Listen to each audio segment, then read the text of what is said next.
This is WTVM News Leader 9. Day 2 in the capital murder trial of Thomas May has wrapped up for the day. We will bring you the very latest from inside the courtroom. Plus, Columbus investigators turning up empty on clues into the deadly drive-by shooting of a mom. News Leader 9 talks exclusively to the victim's family. We need your help to find the killer. And a dog is seen being dragged by a pickup truck in Alabama. Straight ahead, an interview with the dog owner reveals if it was a cruel act or just an honest mistake. Good evening. Welcome to coverage you can count on at 5:30. I'm Jason Dennis. Thank you so much for joining us tonight.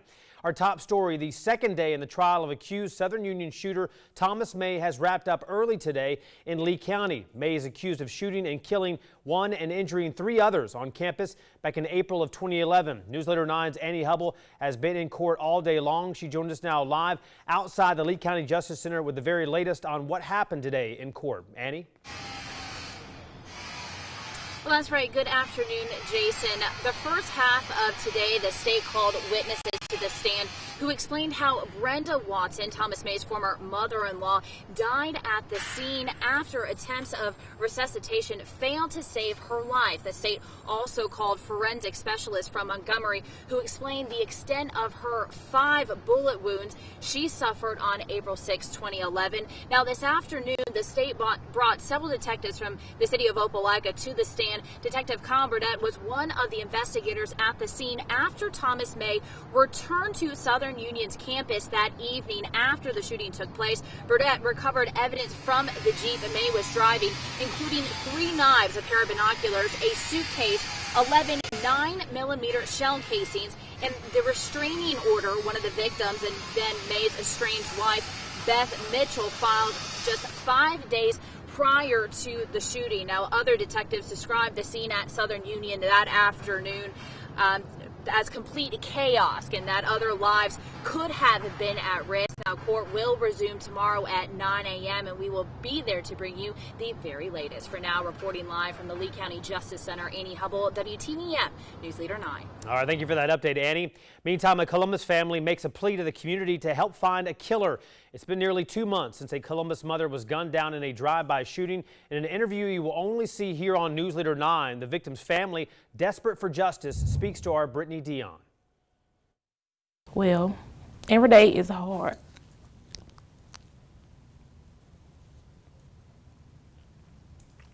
I'm sorry, I thought I was prepared. Octavius Bailey says nothing could have prepared her for January 26th. Just weeks into the new year, the center of her world, her mother, Marvine Bailey, was shot during a drive-by shooting. It's hard to go day by day knowing that I would not be able to see her face anymore. Around 7:45 that Saturday night, the victim left her mother's house heading next door to her uncle's home on Forsyth Street. That's when shots rang out. The 47-year-old mother of 3 was struck in the chest. The family says there's been some tension in the community for quite some time, and the victim's daughter says right before her mother was shot, an uncle's house was attacked. My uncle's house had been shot up. I think it was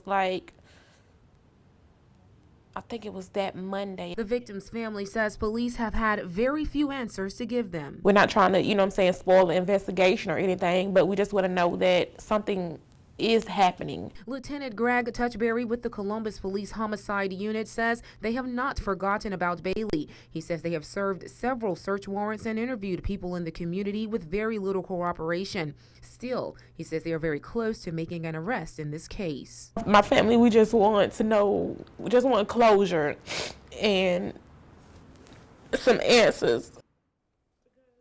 Now, Lieutenant Touchberry also says investigators are currently waiting on analysis of cell phone records and are working to build a strong case.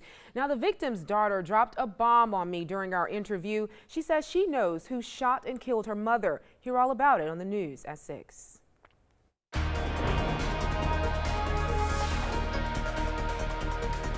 And our weather today, a little cooler than average for mid-March. 55 in Columbus, Auburn at 57, and much cooler the further north and east that you travel out there. 47 in Augusta, 45 in Columbia, South Carolina, but mostly 50s and a few low 60s around here. Here's a check of our satellite and radar view. Still some clouds out there, but we have noticed some breaks in the clouds here over the last couple of hours, and I do think that trend will continue as we head into the day tomorrow. But for tonight, fog will build back in, especially after midnight, so that'll be something to we'll have to watch out for if you have that commute to make on Wednesday morning. Now, we're going to talk more about the rest of the week's weather, some brighter, drier days coming up for us. Be sure you stay tuned for that, Jason.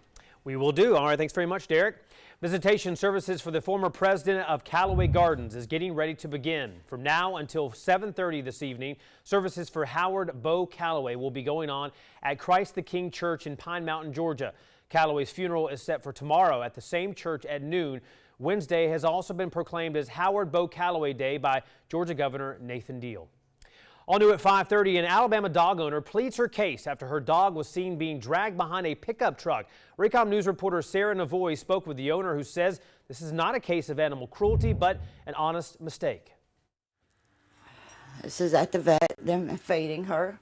A dog on the road to recovery after it was drugged on the road behind a pickup truck.